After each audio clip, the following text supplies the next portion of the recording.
if you don't want any IRA activity, there's a very cool solution, okay? It's called Don't Occupy Ireland. That's what it's called. It's a very easy solution. People will always have the righteous moral goal of emancipation, no matter what. Hi everyone, it's Mike. This channel has an amazing and really well-produced video on the Troubles and how the revolution remains. Ireland's unfinished revolution. Damn, the Horses channel is pretty good. They make bangers. I didn't know they did one on the Troubles. Michael, the owner, operator, writer of the Horses creative project. Just want to do some table setting before this video. I spent the past 2 weeks making literally 20 different cuts of this video, and they were all blocked entirely from being viewed on YouTube. This is because the BBC owns the rights to most of the videos of the Irish Republican Army. The BBC vehemently does not want me to use that footage. The result is this version of my video, which is occasionally punctuated by these messages. If you want an uncensored director's cut, you can find that on the Horses Patreon, which brings me to my next point.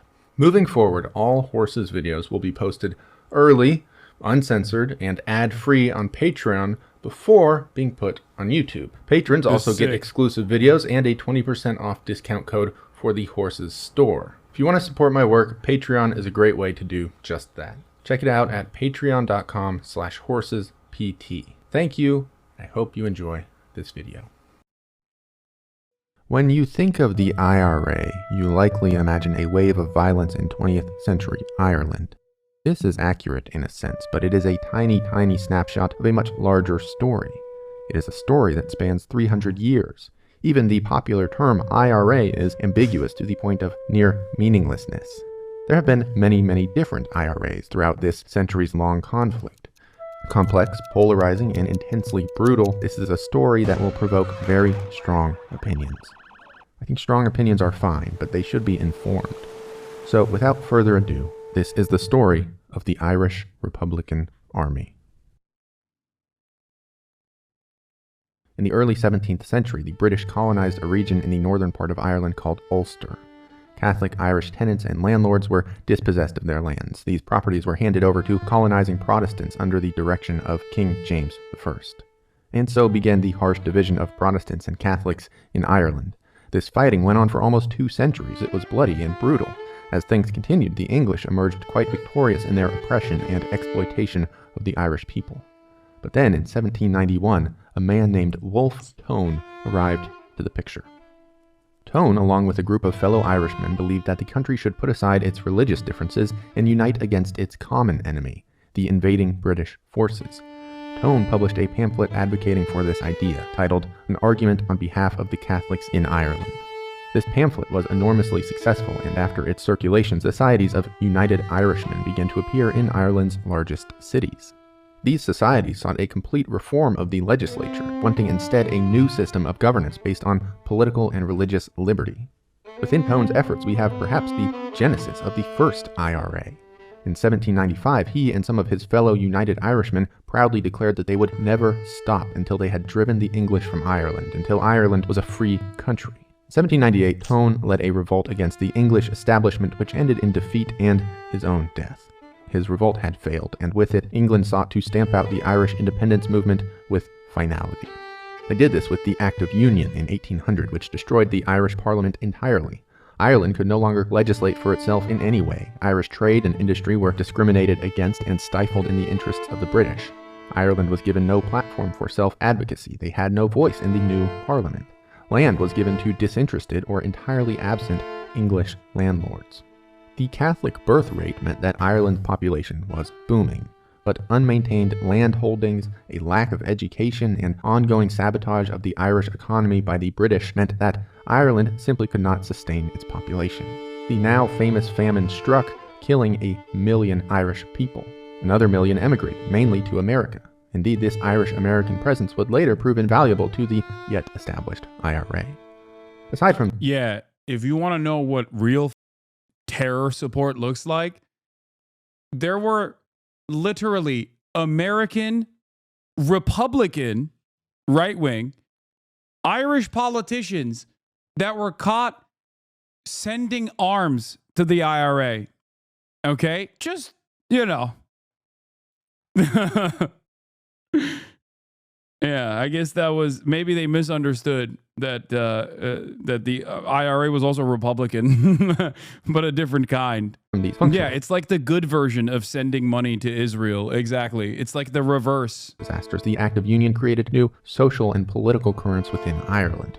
One of these was a desire to destroy the Act through the use of armed force. There also arose a desire to politically repeal the Act and establish instead Home Rule, the idea of a self-governing Ireland.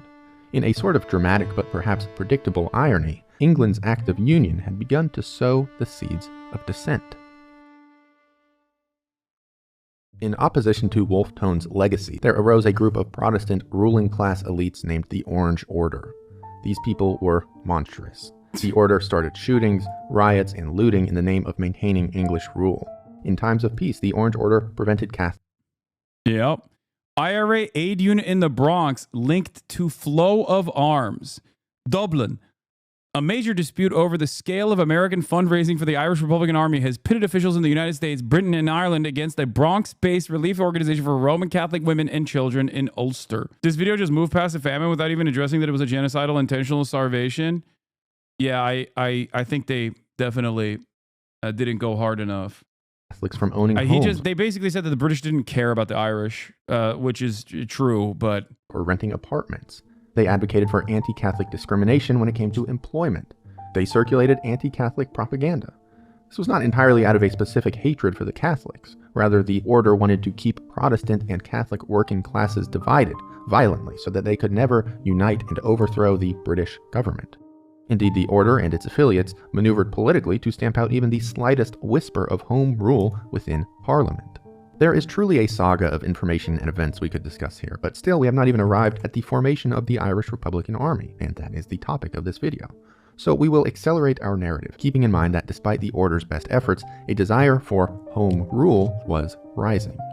In the early 1900s, the Irish proposed a number of home rule parliamentary efforts. They were all rejected, but in these efforts, a political party known as Sinn Féin came into being. Sinn Féin sought independence for Ireland, but wished to accomplish it through political maneuvering alone. They brought to English Parliament a proposal which would make Ireland economically, politically, and culturally independent. Their proposal did not violate any part of English rule. It was peaceful, it was reasonable, and it was laid out in perfect diplomatic clarity. However, it was swiftly rejected. Unionists, those who sought to maintain English rule in Ireland, took note of this rising tide. In 1911, a Unionist leader in the Irish province of Ulster named Edward Carson made a contingency plan. This plan laid out a provisional government that would take power in Ulster should home rule ever be instituted. Nearly 250,000 Northern Unionists signed an agreement to resist home rule by any means necessary. These men titled themselves the UVF, the Ulster Volunteer Force, and it was their sole aim to defeat home rule. In response, a group of nationalists, people who sought an independent Ireland, created Ógla na hÉireann, or the Irish Volunteer Force, as opposition to the Ulster Volunteer Force. The IVF would not engage immediately in armed combat against the UVF, but instead would remain on a sort of standby. Should the UVF ever act, the IVF would be there to defend Irish independence.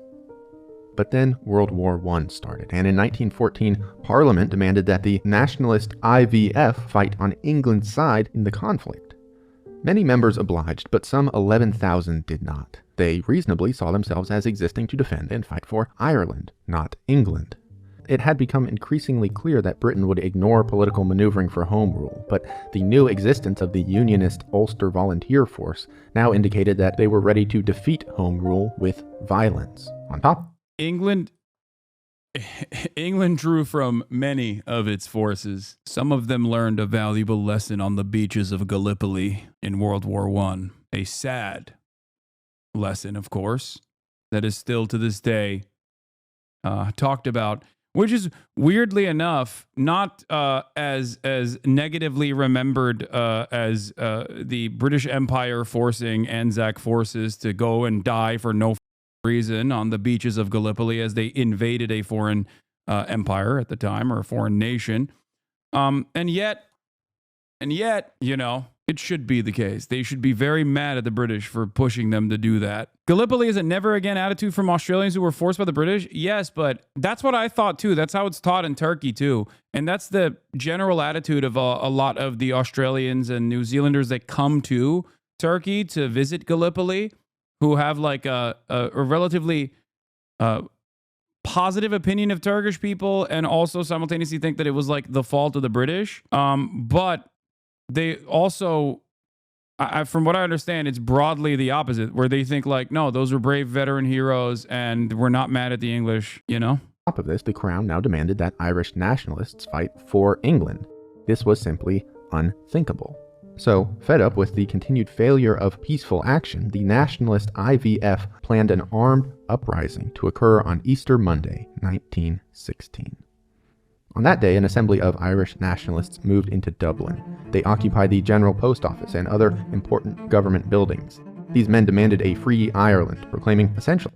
You got to explain to Americans what they're talking about. During World War I, the British government forced the Anzac forces comprised of New Zealanders and Australians, to go and fight their battles, specifically in Gallipoli, Çanakkale, which is a part of Turkey. They stormed the beaches of Çanakkale, where the Ottoman forces, Turkish forces at the time, put up an incredibly strong defense and essentially murdered a ton. Well, not murdered, but like, just ripped through it. It's like, it almost is like if D-Day was unsuccessful, except the Turks in this instance were not obviously Nazis or in the wrong. It was World War I. It was state against state violence. And the Turks were on the wrong side, let's say, the side that lost inevitably. A lesson that they luckily learned when they said they're not involving themselves in World War II. Turks in World War I were Nazis? Well, I guess that's true. Turks did do, at the time, the Armenian genocide. So there is that part of the equation. But in terms of like state versus state violence, it's not. World War I is a little bit different than World War II, I would say. Brave take? What do you mean? The way you say Armenia makes me cringe a little. Oh, wait, what? Why? A secession from England. The IVF declared the Irish Republic as a sovereign independent state which would guarantee religious, civil, and equal rights to all of its citizens. Their statement also noted the invading English government had intentionally fostered a culture of religious differences in Ireland, but the Irish Republic would not support religious prosecution or sectarian conflict. They did not care if you were Protestant or Catholic. To the newly formed republic, you were just Irish. The IVF were over 1,000 strong, but England dispatched her own forces to crush the insurrection. One witness described the Easter Rising. The sound of artillery, of rifles, machine guns, grenades did not cease even for a moment. From my window I saw a red flare that crept to the sky and stole over it and remained there, glaring. The smoke reached from the ground to the clouds, and I could see great red sparks go soaring to enormous heights, while always in the calm air, hour after hour, there was the buzzing and rattling and thudding of guns. But for the guns, silence. Hundreds died at the Easter Rising.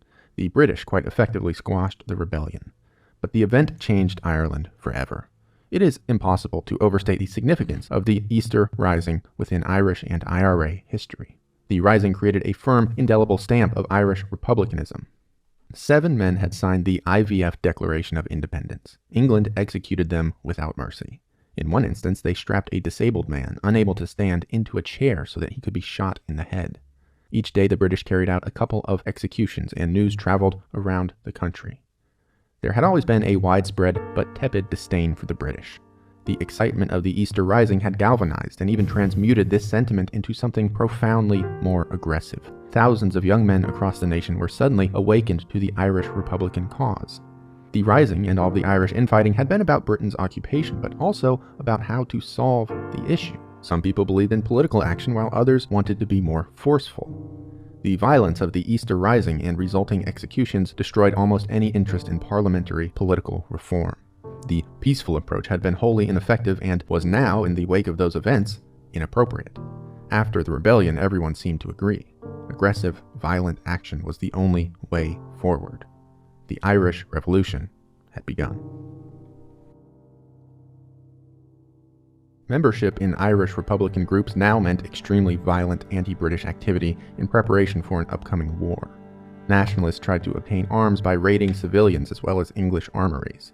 There were violent confrontations between nationalists and British soldiers. In response, the Crown likewise raided homes and imprisoned Republicans at an unprecedented rate. This, of course, only served to militarize and galvanize the Republican movement. Indeed, prisons became something of a breeding ground for anti-British sentiment. The British government and its forces was being increasingly seen as hostile. Sinn Féin saw huge success in the 1918 UK general election and set up an alternative parliament of their own in Dublin called the Dáil. This parliament was led by military men and formerly imprisoned Republicans. With this, nationalists now had a legitimate political body of their own. This parliament was far from a functioning autonomous government, but it lended legitimacy to Irish republicanism across the country.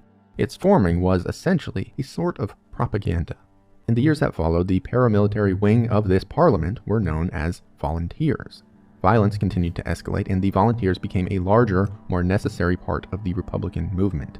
The volunteers colloquially earned a new name: the Irish Republican Army, or the IRA. The war raged on in an endless cycle of newly heightened aggression and I think it's important to understand the development of the IRA, the actions that they took, why they got to the places they got to, because it almost immediately reveals why the Irish has always historically been on the side of Palestinian emancipation. I don't know if this video will feature that at all, but you very quickly understand why Irish people are considered based or whatever by leftists in general, and also why Irish people have historically been against colonial occupation, no matter where it is, and have been on the right side of history. The funniest part about it is that when I found out that the Sons of Ulster or whatever, like the British that maintained the occupation in Ireland also are notoriously on the wrong side of history. Like, they literally will have all, if you're in Ireland and you see all of the bad flags in a row, the Confederate flag, the Israeli flag, side by side with the British flag, just know that, you're in dangerous territory. Retribution. The British could not overcome the widespread Republican support and would never grant Ireland independence anyways. Meanwhile, the Republicans were not remotely close to victory and would certainly run out of resources eventually. All signs were pointing towards a stalemate. Talks of a peace treaty began. Eventually, the groups produced the 1921 treaty. This partitioned Ireland into two distinct states, Northern Ireland and the Irish Free State. Yeah, and the apartheid South African flag, they're just historically on the wrong side of history. The Irish and the IRA, historically on the right side of history. Those who opposed them, historically on the wrong side of history. It was made largely of Republican-led counties, but it had limited autonomy and it was to be included in the British Commonwealth. Furthermore, the Dáil would be destroyed and the country would be led... And NA aren't? Do you think I would disagree with you? In terms of North America, like the American government? No, I agree. We are the death dealers. We are usually often on the wrong side of history, with the very important and notable exception of World War II. General. Altogether, the treaty was quite antithetical to the Republican cause. Supporting IRA puts you on the right side of history. Lamau, that is one of the takes of all time. I am going to once again reiterate the position that I have maintained for a very long time. If you don't want any IRA activity, there is a very cool solution, okay? It's called Don't Occupy Ireland. That's what it's called. It's a very easy solution, okay? Oh, you don't like that the ANC is engaging in violent actions? Don't do an apartheid. Oh no, Hamas is a violent fundamentalist group. They're doing a lot of violence. It's like, don't do apartheid and genocide. Because people will always, whatever you call them, people will always have the righteous moral goal of emancipation, no matter what. It is the most understandable human position. Okay? Yeah, he touched my boot while I was stepping on his throat. How violent. This is a shocking revelation for some who have almost always lived in the imperial core, but when you try to kill people, they don't like it. They resist it. They think, don't kill me. And at first they'll say, please don't kill me. And then inevitably, when they realize that you're going to keep killing them, they rise up in arms. They fight back. That's just how it is. It provided neither a unified or liberated Ireland. Unsurprisingly, Republican opinion on the treaty was split. Some people saw it as a platform to move forward, while others deemed it a surrender. This division led to a brief civil war within the Free Irish State between anti-treaty and pro-treaty citizens. But backed largely by the British Crown and its resources, the pro-treaty side defeated the Republicans without too much of an issue. By 1924, the Civil War was over, and each of the new Irelands existed in a very tepid sort of peace. Here we will again accelerate our story to the next major world event, World War II. During the war, the IRA repeatedly declared their dedication to Irish independence. The treaty certainly had not left them satisfied. But with World War II, the IRA entered into a period that was basically marked by failure. The IRA engaged in brutal anti-British campaigns in both Northern and Southern Ireland, but they were largely ineffectual. They were haphazard, disorganized, and they created very little new momentum for republicanism within Ireland. The IRA also engaged with the British abroad during this time. In 1938, IRA leaders were dispatched to high-profile British areas, including Liverpool, Manchester, and London. They brought with them suitcases full of bomb-making supplies. The IRA began a bombing campaign in these major city centers. The campaign's intended targets were government property rather than human life, but still, one man died in a Manchester bombing, 5 were killed in an incident in Coventry, 55 others were injured during the campaign. 2 IRA members were hanged in connection with the campaign before it ended quite unceremoniously. It was another failure described by one IRA sympathizer as, quote, appallingly ill-conceived. World War II also saw the IRA enter its most troubling era, a sort of alliance with the Nazi Party in Germany. Irish Republicans had virtually nothing ideologically in common with the Nazis, but their practical interests did align. The Germans wanted to hurt the English, and so did the IRA. The IRA didn't really mince words either, saying in a 1940 statement, "Today England is locked in a life-and-death struggle with Germany and Italy. The lesson of history is plain. England's enemy is Ireland's ally." So to be clear, it was anti-Britishness that fueled the IRA's decision rather than any actual sympathy with Nazi Germany. However, as Richard English points out in his book Armed Struggle, the fact remains. The IRA opted for alliance rather than opposition to what was perhaps history's most horrifically evil regime. German agents traveled to Ireland to make contact with the IRA. The two groups made That is the wrong side of history, to be fair. plans for the IRA to assist Germany through espionage against the British. However, even these plans amounted to nothing at all and were characteristic of the IRA's continually failing efforts surrounding World War II. Really, the IRA left World War II with very little in terms of morale or momentum. Throughout the post-war period, the organization racked up casualties through poorly organized bombing. By the way, there were plenty of other countries that did similar versions of this against the USSR at the time as well. It still doesn't make it appropriate or right. Yes, Finland. Efforts while achieving almost nothing in terms of their Republican goals. But still, they were looking onwards towards their next major military operation. Being that Northern Ireland had remained under British rule, that area was the focus of the IRA's continued efforts. For years, they had been interested in a bombing campaign along the border between the two Irelands, and in 1956, they finally put this idea into action as Operation Harvest.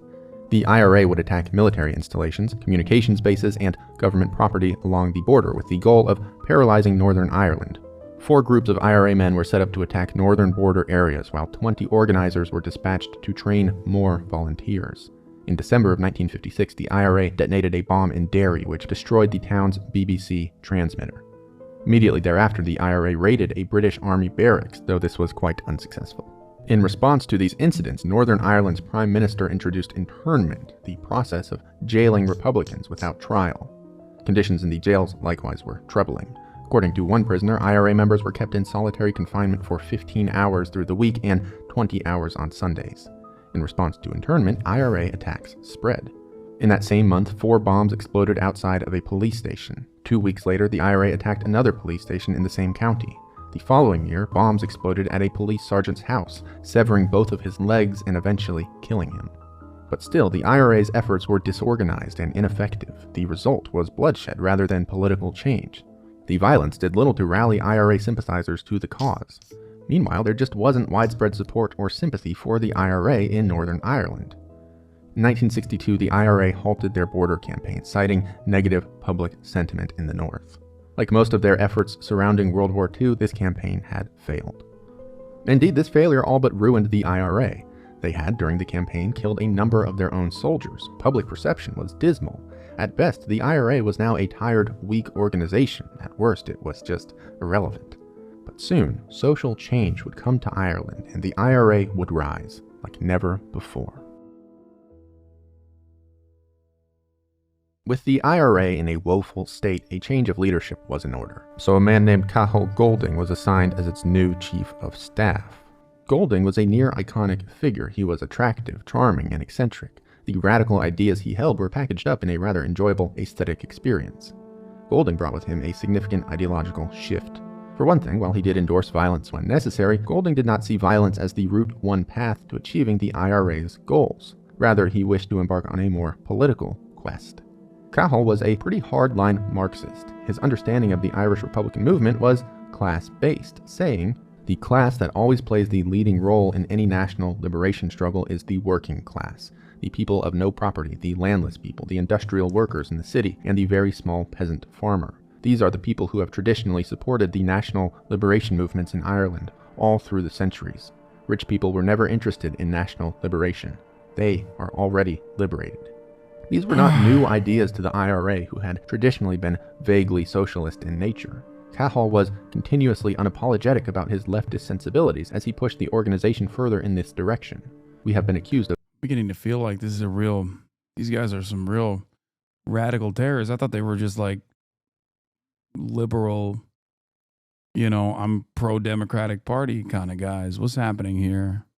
I don't really like what they're talking about. Okay, hold on now. Of being to the left, but if that means seeking an end to partition, to the exploitation of our people, and placing them in the position of masters of their destiny rather than slaves of a capitalist economy, then we are to the left. Under his leadership, the IRA shifted its efforts from military training to political action. Golding's council altered Sinn Féin's constitution to include a socialist republic as the final goal of the IRA. Around this time, radical Republican groups began to appear across Ireland. These groups were activist organizations that engaged in debate, discussion, and public education.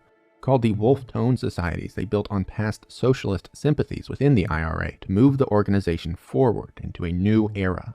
Cathal was influenced by and involved with the Wolf Tone Societies. He believed that the partitioning of Ireland was a result of artificial prejudice. The Protestant Anglican government encouraged division between Catholics and Protestants so that the country could not unite and overcome Britain. The route to change for Golding was then in civil rights, the uniting of working-class Protestants and Catholics. One IRA leader described this new strategy well when he asked, "How can unionism possibly survive when Protestant and Catholic are no longer at one another's throats, when discrimination has been dealt a body blow?" And so, in 1966, the Wolf Tone Societies and their IRA members began a civil rights campaign in Northern Ireland to end discrimination against Catholics.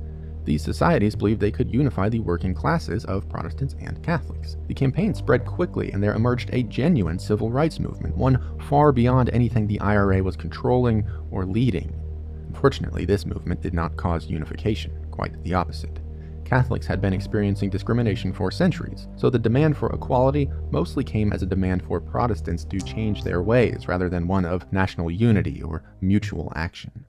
Loyalists and Protestants saw the movement as a Catholic Republican one that was attacking their identity, so it only caused more division within Ireland. This all came to a tipping point on October 5th in Derry. Catholics marched demanding equal treatment in housing and employment. The British police force used water cannons and batons to violently put down the demonstration. Those who make peaceful revolution impossible make violent revolution inevitable. JFK said that, by the way. Another Catholic man. Violent attack against civil rights activists was seen not just around Ireland, but around the world. The images were striking. There were uniformed police officers, violently brutalizing peaceful demonstrators to deny the most basic human rights. This day is typically considered the beginning of the Troubles. It would be false to say the IRA caused the Troubles, but certainly they fueled the civil rights movement, which spun out of control and did start the conflict. It was and is the most painful sort of irony. In their genuine, well-intentioned efforts to unify the country, the IRA had fractured it like never before. For months, there emerged a pattern of police-on-Catholic violence throughout major Irish cities. The police could no longer contain the chaos and requested British troops be deployed to Ireland. Indeed, they were. During a bloody month of August, the IRA clashed with British forces time and time again. Catholic families were forced from their homes by Protestants, with the police... I only see police officers doing their jobs. What?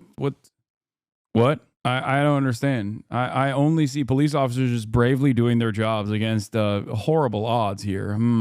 Conspicuously absent. In one incident, 4 Catholics, one of whom was a 9-year-old boy, were shot dead by British forces. I mean, as an American, that's the job of the police, to be fair. That is what the police does. Members bombed police stations and returned fire, but they were up against a force that was profoundly more capable than themselves. Because the IRA had largely shifted their focus to political action, they were unable to meet the royal forces with adequate opposition. So, Catholics came to some conclusions. The royal police and the loyalists were now violent aggressors. As such, the Catholics could only be defended through violent force. In times past, this had been the duty of the IRA, but the IRA was now largely a political organization incapable of providing sufficient protection. On August 24th, Irish Republicans held a secret meeting in Belfast. Angered by the IRA's movement towards nonviolent politics, these men sought a return to the traditional militaristic approach. The dissidents formed a new organization called the Provisional IRA. From here on out, the Provisional IRA would become the premier group of militant Republicans, far outshining the old IRA. The Provos were dedicated to a unified Irish Republic. In this effort, the first step was driving the British out of Ireland through the means of force. It has been alleged that the Provisional IRA were hooligans or thugs, young men with nothing better to do who sought glory instead of any political cause. This could not be further from the truth. The Provisional IRA's most founding members came from families with long-standing ties to the previous IRA.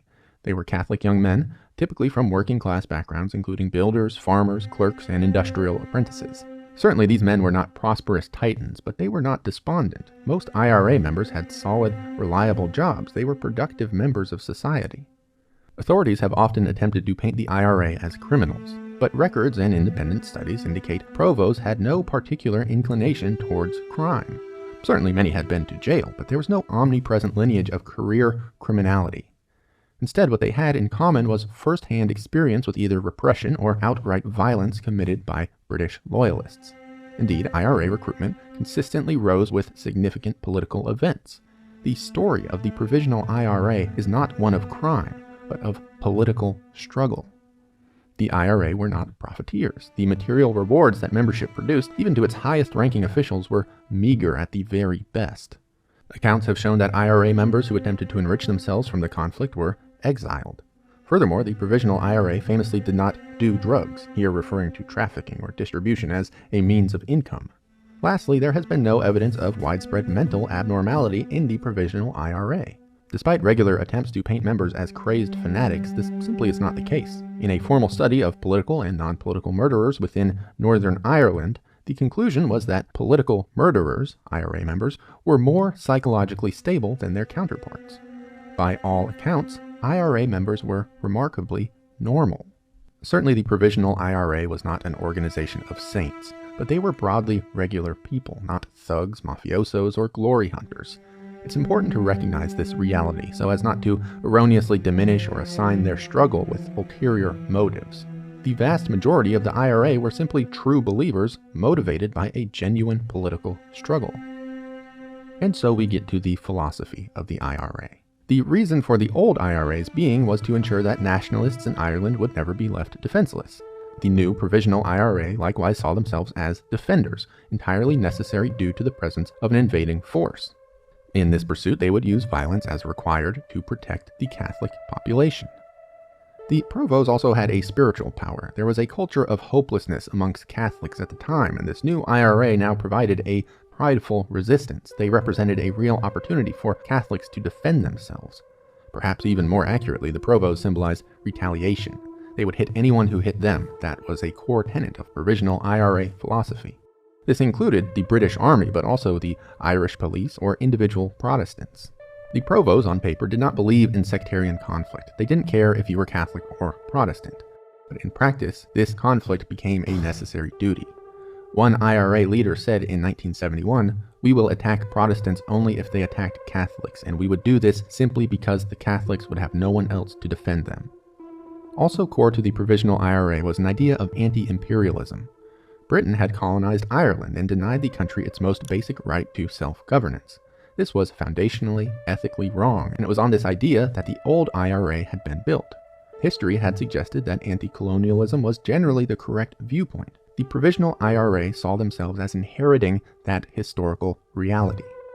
The organization fundamentally rejected. One of the most important aspects of terrorism that people have to contend with, that people have to understand, is that when I say the occupier sets the standard of violence, it's not just simply something that I'm mentioning here. Terrorism is an act of desperation in most circumstances. Okay? I don't mean like the colonial enterprise that ISIS engages in, right? I mean terrorism like the ANC or the Algerian defense or the IRA in this circumstance. Like those acts of terrorism are done towards an infinitely more powerful enemy that is dominating every facet of your existence. It is only conducted once all of the other non-violent options are exhausted.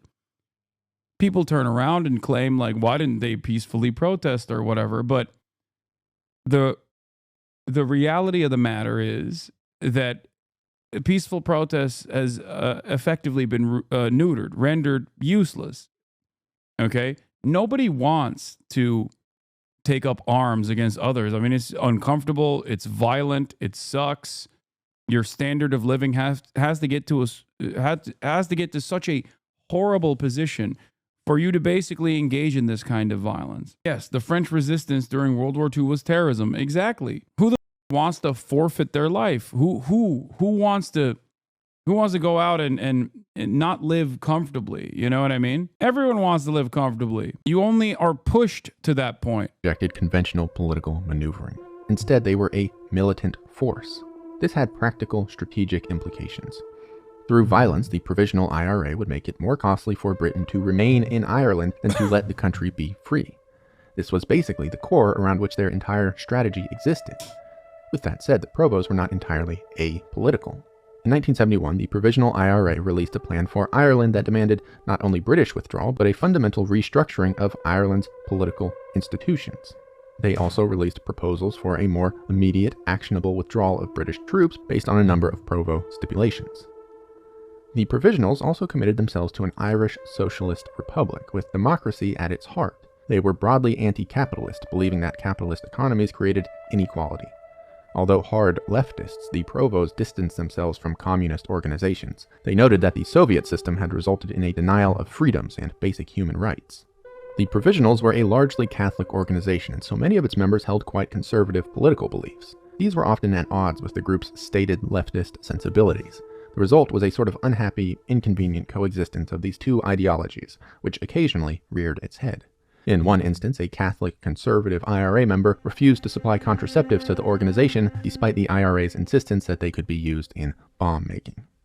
All of this existed within a tightly defined structure. The provosts were led by a 7-person army council who were chosen by a 12-person army executive who was in turn elected by a general army convention. There was also Sinn Féin, which now existed as the provost's political counterpart. These two organizations were separate. The Provisional IRA was a military endeavor where Sinn Féin was a political party, but membership between the two saw significant overlap. The Provisional IRA was far outgunned by the British, who were more capable in almost every technical capacity. So the Republicans engaged exclusively in urban guerrilla warfare. They famously brought the concept of the car bomb into the zeitgeist. IRA violence took many other forms too. These included assassinations, shooting sprees, kneecappings, sniper fire, riots, and ambushes. Of course, to do any of this, the organization needed resources, mainly weapons and financing. For both of these things, the IRA often looked abroad, to the USA. This turned out to be, perhaps unsurprisingly, a good decision. A man named George Harrison was born in Ireland in 1915. During his 20-odd years of living in Ireland, Harrison had indeed come to sympathize with the left-wing elements of the Republican movement, and that never quite slowed down. In 1938, he emigrated to America, where he held a passion for three things: socialism, Irish republicanism, and firearms. As a trade union activist, Harrison also had access to a network of international trading infrastructures. Harrison and a few of his comrades in America entered into a trade agreement with the IRA. They would purchase guns from one of their contacts and then ship the weapons to Ireland. Most notably, Harrison moved hundreds of light, powerful, and collapsible Armalite rifles into the hands of the IRA. These specific guns would later become a sort of icon of armed Irish republicanism. Oh yeah. After a couple years' work by Harrison and other gun smugglers, the IRA was remarkably well equipped. Harrison expressed only pride, later saying, "I sent thousands of guns to Ireland, and I'd do it again tomorrow. I'm only sorry I didn't send more." Along with guns, America provided the Provisional IRA with a great supply of money. A group called NORAID, the Irish Northern Aid Committee in New York, was established to raise funds for the Provos, and they did that quite effectively. The Irish-American population was more than happy to chip in. Of course, financing also came from within Ireland. The Provisional IRA ran a number of legitimate businesses, including taxi services, brothels, pubs, and security firms. These were all strictly clandestine in nature, so today details are elusive. The Provos also had links to a number of less than savory income sources. Think bank robberies, hostage payments, heists, and extortion rackets. Again though, the IRA's accounting is not now, nor has it ever been, an open book. So all of this must be assigned to the world of rumor, theory, and speculation. Here I think the phrase show don't tell is coming to mind. So let's look at how the Provisional IRA put all of this theory into practice. In the summer of 1970, Protestant loyalists paraded through a Catholic area of Belfast. This was certainly meant as provocation, and it worked. A fight broke out, which resulted in the IRA fatally shooting 3 Protestants. News traveled to another area in Belfast called Short Strand. There, Catholics lived in a ghetto, dangerously close to Protestants. Anticipating trouble, the IRA took up arms in preparation for a possible Protestant attack in Short Strand. Sure enough, Protestants threw bombs at a Catholic church. IRA soldiers defended the church in a 5-hour gunfight. Although they took casualties, the IRA successfully fought off the Protestant attackers. This success showed the capability and power of this new Provisional IRA. It was a vindication of the schism and would go down in IRA history as an iconic event. These killings resulted in the Falls Curfew, during which British troops raided the homes of Republicans in search of weaponry. They were successful insofar as they found quite a few weapons, but they also heightened and cemented Provo support throughout Belfast. The curfew caused a massive swell in IRA recruitment, and so the Provos were ready for their first full-scale offensive. To kick things off, the IRA shot and killed 2 British soldiers in Belfast. The British Army soon returned fire, and the IRA did the same. The British increased their presence in Republican areas where they harassed and intimidated Catholics. And so once again, loyalist attempts to tamp down republicanism did just the opposite. The Provisional IRA began one of their first bombing campaigns in a drastic escalation of violence. The British Army's next move was yet another blunder. Under the name Operation Demetrius, loyalists arrested and imprisoned 342 Catholics, all without trial. But as it turned out, the British had received wildly inaccurate intelligence reports. Of these 342 prisoners, under 100 were at all affiliated with Republican efforts. Still, over 200 of the arrested men were kept in jails around Belfast. Internment without trial went on, and internees were horrifically abused in jails. They were denied sleep, starved.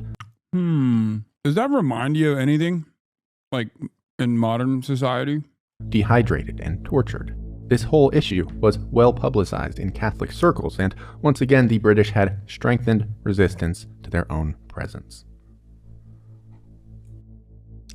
With belief and enlistment soaring, the Provisional IRA were now in a full-scale war against the British-commanded Irish Army.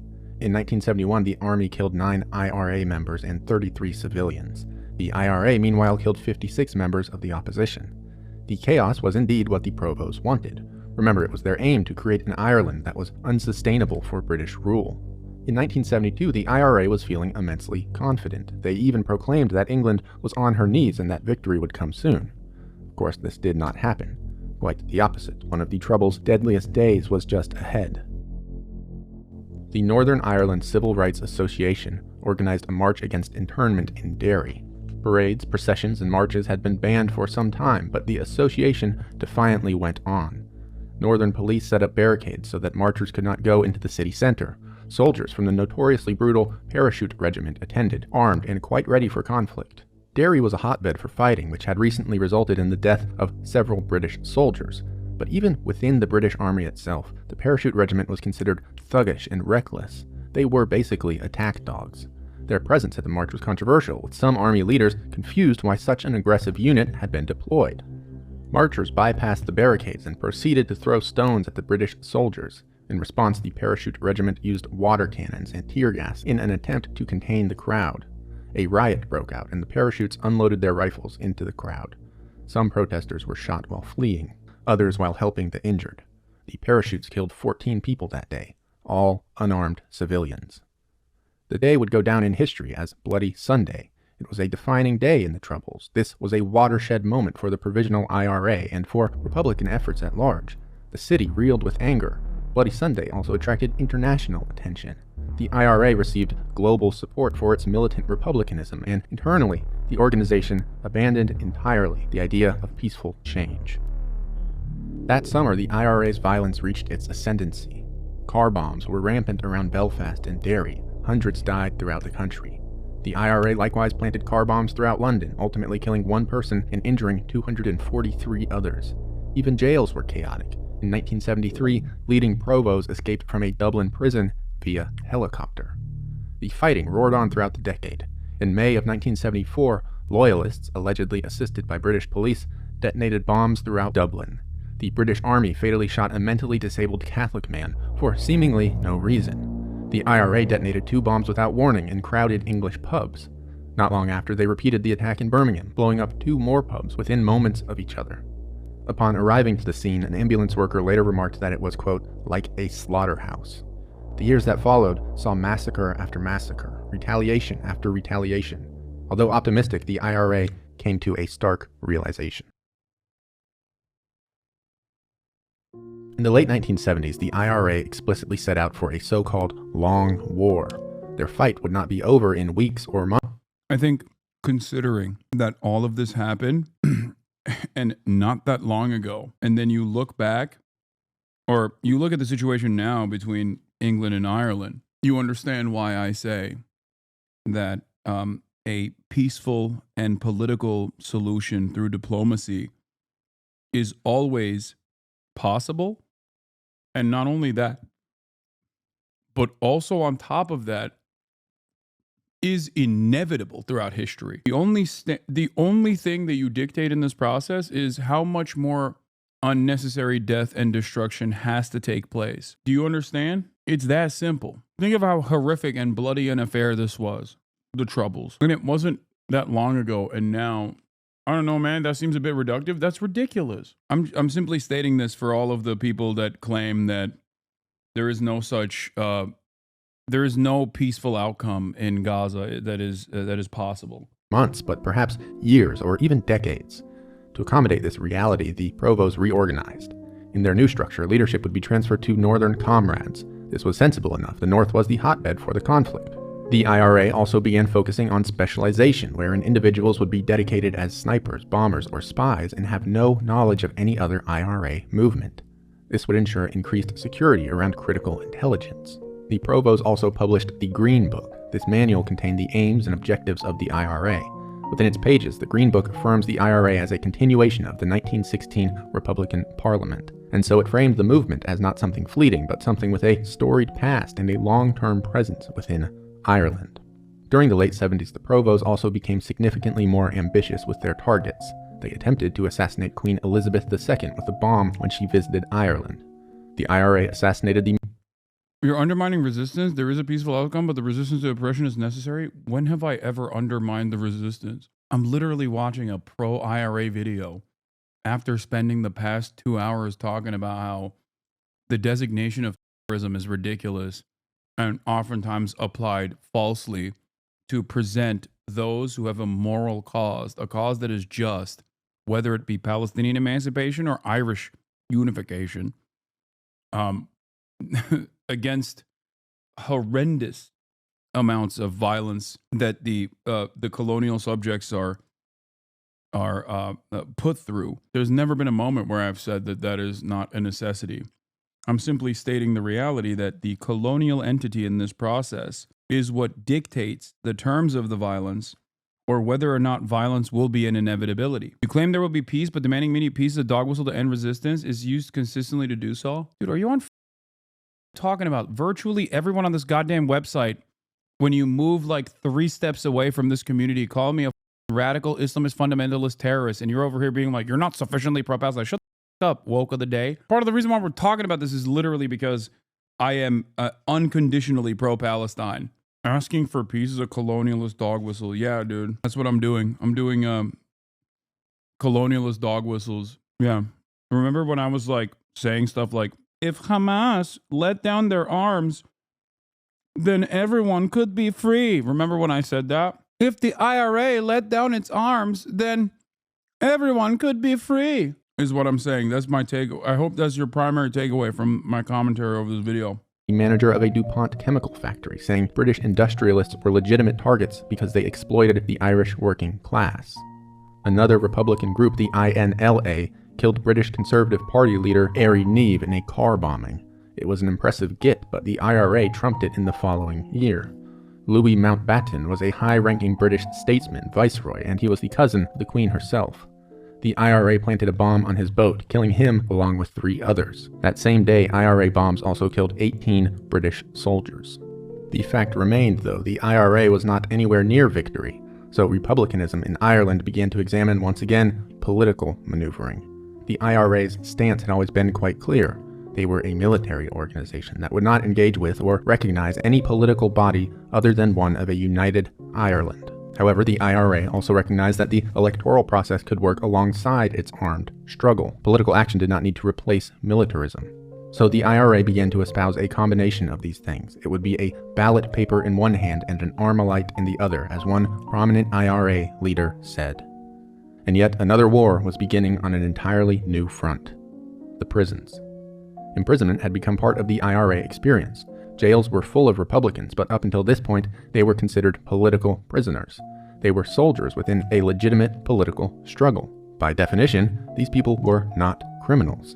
This meant IRA prisoners were granted special circumstances in jail.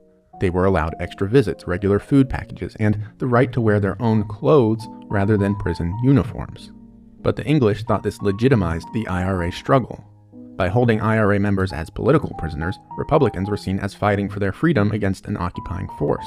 So the British changed policy. The British sought to criminalize the IRA, hoping this would cast them as basically terrorists within public perception. The British removed IRA prisoners' political status and relocated them to jail cells called H-blocks. The IRA prison war could be its own essay, its own documentary, so unfortunately we will need to make some generalizations here. Suffice to say, the treatment experienced within the H-blocks was horrific. Prisoners were physically and mentally abused. The cells were infested with cockroaches and mice. Scabies ran rampant among Republican prisoners. A later report concluded that H-block treatment, quote, constituted cruel, inhuman, and degrading punishment within the UN General Assembly's 1975 definition of torture. And indeed, in 1978, the British government would be found guilty of, quote, cruel, degrading, and inhuman treatment by the European Court of Human Rights. But at the time, IRA members showed admirable insubordination. They began a series of prison strikes. Remember, a tale as old as time itself. You can make anything illegal, okay? Like no what you have to do is scratch beneath the surface to understand whether or not that is a just law or one that is specifically designed to reassert colonial rule. If you've learned anything from your history textbooks, you know that history is riddled with great powers consistently implementing horrifying rules, unjustifiable rules, in an effort to criminalize, like in Nazi Germany, being Jewish or defending or sheltering Jews, or in the antebellum South, in the South during time of chattel slavery, criminalizing the existence of free black men and sheltering or trying to liberate black men that were considered slaves. If you want a more modern version of this, it's not just Israel. Even in the United States of America, look at the designation and criminal status that we automatically apply to migrants, even documented migrants, not just undocumented migrants. So just, remember that. Republicans refused to wear prison uniforms, so the British forced the IRA to live naked in jail. In response, IRA prisoners started a no-wash policy, which was just as horrifically grimy as the name implies. As a result, these men lived in cells coated in urine and feces and infested with maggots. Other prisoners began now famous hunger strikes. Eventually, 10 prisoners starved to death, among them the now famous Bobby Sands. Members outside of the prisons often disapproved of the strikes or took only a reserved interest in them. Republicanism was beginning to shift in a more political direction, and many thought these strikes would distract from that change. In fact, the opposite proved to be true. The prison wars attracted international attention and embarrassment to English Prime Minister Margaret Thatcher. She was said to have Irish blood on her hands. Within Ireland, the strikes galvanized support for the Republican cause, especially amongst those who had hitherto remained quite ambivalent. The political counterpart to the IRA, Sinn Féin, enjoyed a swell of membership, legitimization, and forward progress on the backs of the strikes. The party became even more closely interwoven with the IRA, and within this context, the Republican movement went into a sort of political maturation. For the IRA, this happened largely within prison walls. Prisoners began to read and study the theories of Marx and Lenin, which provided a sort of framework for IRA political action. They also studied the Irish language and Irish history, which enabled members to strengthen their own political and cultural identities. Self-education became a core tenet of the IRA, and many members left jail more learned than their militant brothers who had remained in the field. Meanwhile, Sinn Féin abandoned the policy of election abstentionism.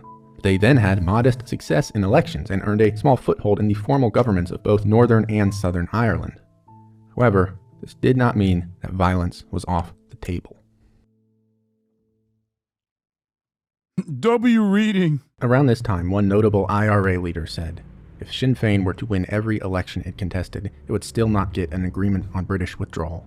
We recognize that only disciplined revolutionary armed struggle by the IRA will end British rule. In 1983, the these are the motherfuckers read too much.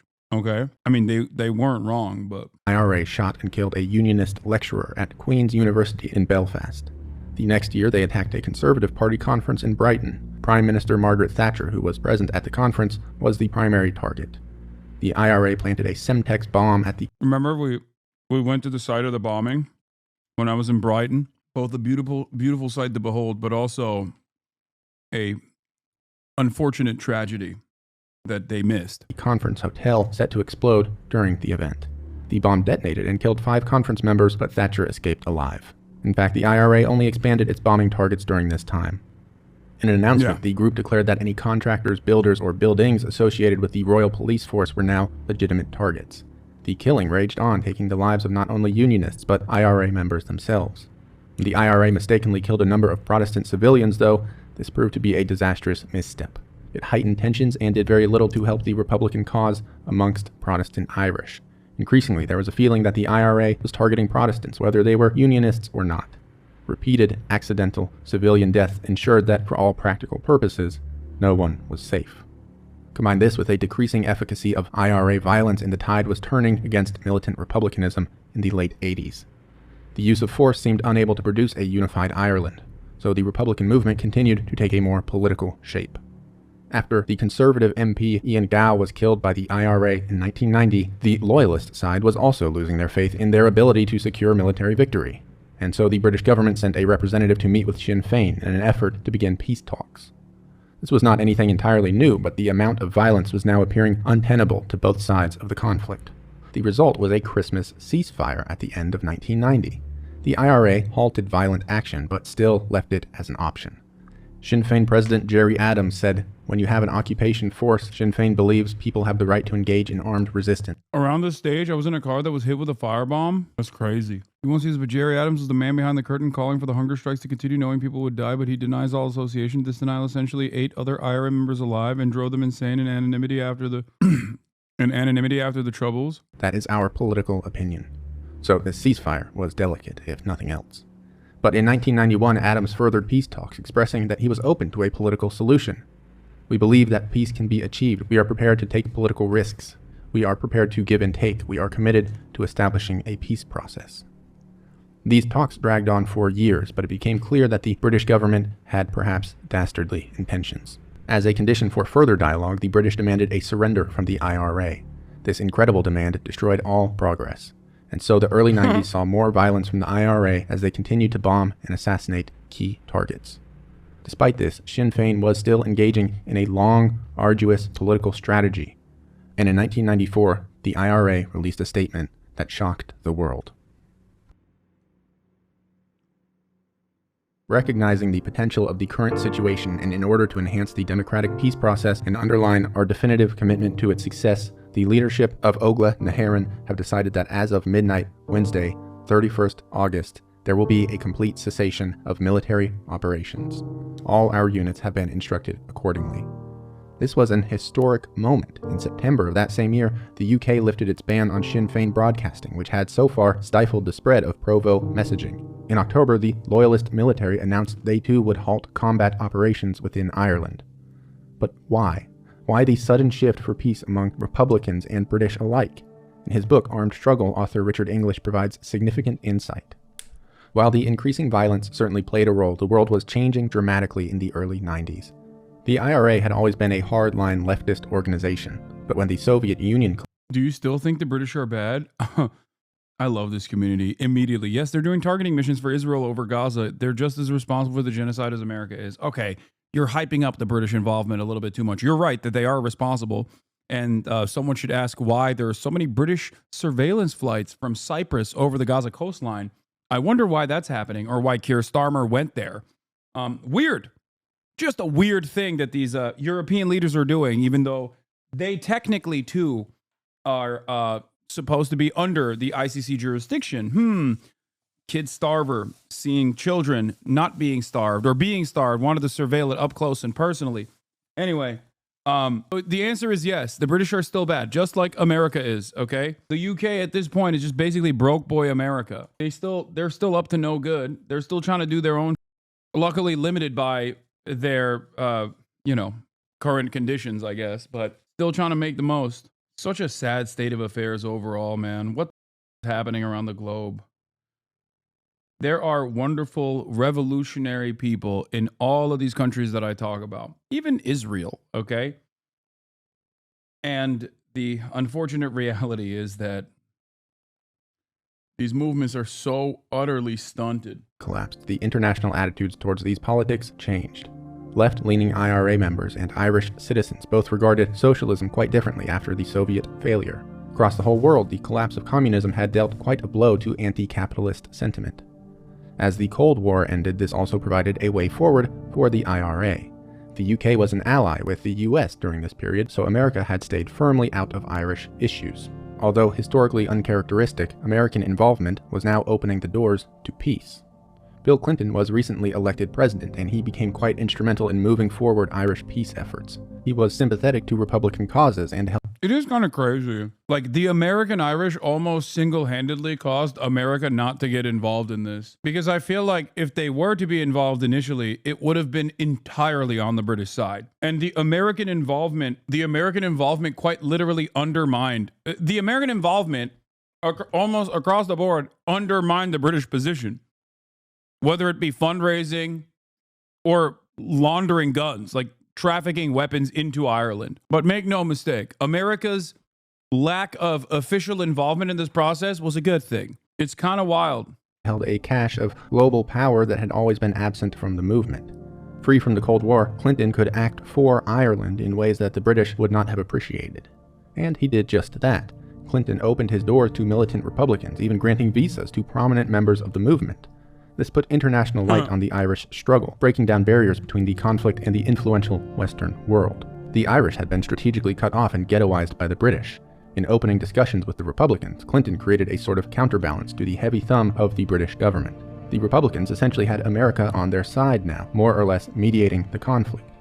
Diplomacy had now created the European Union, which provided an indication that peaceful talk could indeed unify populations. The European Union also meant that London had a more integrated role within Ireland, rather than the distant one that had previously existed. Of course, we should recognize that Irish Republicans were still an autonomous group. Their own internal issues and developments also pushed them towards peace. Primarily, the war had reached a stalemate. The Irish had been unable to entirely break Britain down as they had originally planned. Furthermore, continuing violence would likely harm the Republican bargaining position. The longer they fought, the worse their reputation became, and the less deference they were allowed in negotiations. Conversely, as things stood, the Republicans could very likely produce positive results, even if those results were not entirely what they wanted. In some ways, the IRA was facing a now or never situation. However, the tone briefly changed when Britain laid out their conditions for peace talks. They called for a complete decommissioning of IRA weapons. To the IRA, this read basically as a demand for surrender, under which the Republicans would admit defeat. They saw it as an act of bad faith, meant only to weaken the movement. Key members of the IRA now believed the British had been using the ceasefire just for that purpose, to stall and weaken Republican efforts. So in 1996, the IRA canceled their agreement of cessation. They detonated bombs in London, and fighting resumed on both sides. Pressure shortly re-emerged for the IRA to renew the ceasefire, though, and resume peace talks. The pressure indeed resulted in another ceasefire in 1997, when the IRA were encouraged by a Labour Party victory in Britain. Tony Blair became the new Prime Minister. While not exactly a hero of the IRA, Blair was certainly more to their liking than previous leaders. Sinn Féin entered peace talks, this time with perhaps increased flexibility. A party leader said, "Negotiations are negotiations. You can't go in and dictate them and have a take-it-or-leave-it position. So we have to go in and listen. We will put our position, and we'll obviously look at all sorts of suggestions, ideas, and proposals put by others. We will consider all of that in the round as part of how you get a democratic peace settlement." Now, we should be careful not to paint with a broad brush. Certainly not all Republicans were enthused by the approach. But the ultimate result was indeed between all parties, Northern Ireland, the southern state, and Britain. This was known as the Good Friday Agreement. The agreement was immensely complex, and we need not review all of its many moving parts. But the broad takeaways were thus. It recognized that the majority of people in Northern Ireland did wish to maintain union with England. This was true. Unionism had widespread support in the North, even if the IRA alleged that it had been artificially implanted by the British. And so Northern Ireland would remain in the UK under the Good Friday Agreement. However, the agreement also recognized that It was artificially implanted by the British. It's true. The f*** were they doing over there? Fucking Protestants, dude. Let me tell you something, okay? desire for a unified Ireland was legitimate and was held by a substantial amount of people in the North. So if the Northern majority opinion ever became a unified Ireland, all involved governments were obligated to respect and allow that decision. The agreement had been reached through Sinn Féin's work, who again were not part of the IRA, so for their say, the IRA did not wholly endorse the Good Friday Agreement. To do so would be a flagrant sort of compromise. In a statement, the IRA said, "Viewed against our..." Good Lord, Chowder's being annoyed, questioning why they were called Republican. I mean, yeah, they're just, it's the Irish Republic. It's like China is the People's Republic of China. It doesn't mean that they're Republicans, like in the American understanding. Actually, around the globe, American politics is like kind of, it's kind of busted. Like liberal means right wing, which kind of is, right? I mean, it is right wing. But in the United States of America, when you say liberal, you think like leftist. Even the blue versus red is flipped, is historically the color of communism. Like it is internationally known as the color of revolutionary communism. So it's kind of wild that like Republicans, the right-wing party, the reactionary party, the fascist party owns red here. Hence the Red Scare, exactly. With the exception of J.D. Pondon. Republican objectives or any democratic analysis, this document clearly falls short of presenting a solid basis for a lasting settlement. J.D. Pondon is worthy of the color does red. Mark a significant development. Many IRA members saw the settlement as a peaceful stage on which they could further pursue their goals. The IRA also believed that changing demographics would eventually bring about the unified Ireland, which the agreement did allow. They were unsatisfied, but perhaps optimistic. In the wake of this, the topic of decommissioning once again came into the picture. Britain demanded that the IRA hand over all of their weaponry before Sinn Féin was allowed into a newly formed parliamentary structure. And once again, the IRA refused, perhaps rightly.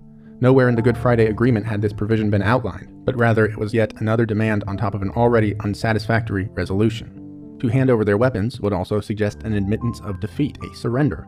Their entire reason for being was to defy the British Crown, so to hand over their weapons at the demands of that crown was unthinkable. Furthermore, decommissioning could delegitimize both the past and future use of force, which the IRA were not prepared to do. There was also the reality that violence hadn't ended. The Good Friday Agreement was a significant step, but it was not a panacea. Catholics were still being attacked and still needed defense. Certainly British loyalists would have very much liked the IRA to be disarmed, and that alone was another reason to refuse decommissioning. This threat of violence was one of the few bargaining chips which the IRA still possessed. But changing political dynamics within and outside of the country heaped pressure on the IRA to lay down their weapons. For the time being, it seemed clear that decommissioning simply had to happen. In 2001, the Provisional IRA reluctantly began the process of laying down their weapons. A delicate and perhaps unconvincing peace had been reached. The troubles were over. The violence was not. The fight for a unified Ireland is not one that belongs only to the past. Today, many former members of the IRA still see the Good Friday Agreement as disgraceful or illegitimate. The new IRA is a splinter group which emerged in the wake of the Good Friday Agreement. They are remarkably active, having committed numerous acts of violence since their inception in the late 2000s. However, modern Irish republicanism does not only take the form of violence. Today, Sinn Féin is still a political party which enjoys significant support in Ireland without any links to IRA violence. Certainly, party supporters would recognize that it's incorrect to permanently tie violence and Irish republicanism together. In any case, the tale of the IRA is one of political oppression and violence against it. Although a uniquely Irish story, it is built on ideas and fights that continue to appear in our world. The British colonized Ireland, fractured the country, and oppressed its residents for centuries. These invaders were offered, time and time again, peaceful methods of exit. Time and time again, they refused. Perhaps the British should not have been so shocked when people started dying. In their principled efforts, the IRA committed atrocities, accidentally and intentionally. I think a united struggle, both through peaceful means, no matter how exhausted they may seem, no matter how impossible they may seem, is a profoundly important part of this process. Just as important as the sometimes violent or militant revolutionary part of the struggle. It is always working hand in hand. I think that is probably my most moderate centrist position. A lot of people will disagree with me on this and say, no, the only pathway forward is simply just to engage in violent struggle and forcefully purge your ranks or your national boundaries from the invading forces or from the colonial power. But I do think that, at least through everything I've seen throughout history, the absolute best path forward is to keep pressure across the board and to still maintain a peaceful wing, a peaceful but still revolutionary wing of your movement. Because once the fighting inevitably ends, okay, once the fighting inevitably ends, you need someone to play the role of the peacekeeper. You need someone to run the country. And that's someone who runs the country, if they maintain this militant perspective, if they maintain this militancy across the board, then usually you end up with a lot of purges, or you end up with a lot of violence in the aftermath, unnecessary violence at that point. People outside of the country can sit here, far removed from the conflict, and say the IRA should have done this or should not have done that. We can say they should have just stuck with peaceful protest. But this is to engage with an imagined reality, with scenarios that are to us entirely hypothetical and so are tremendously easy to navigate. I think more prudent is to recognize truth. When people are pushed, they will push back, and they have every right to push back. Meanwhile, we who stand on the sidelines have no right to dictate how they do so. What an interesting and timely documentary from Horses from 11 months ago. It is almost a direct one-to-one comparison to perhaps something that is ongoing, perhaps something that is still happening right now. something that is happening maybe in another country far, far away from Ireland. A country that, of course, very much is a country, of course, is very much aligned with the Palestinian cause. Ireland is very much aligned with the Palestinian cause. Just something to think about. Good video.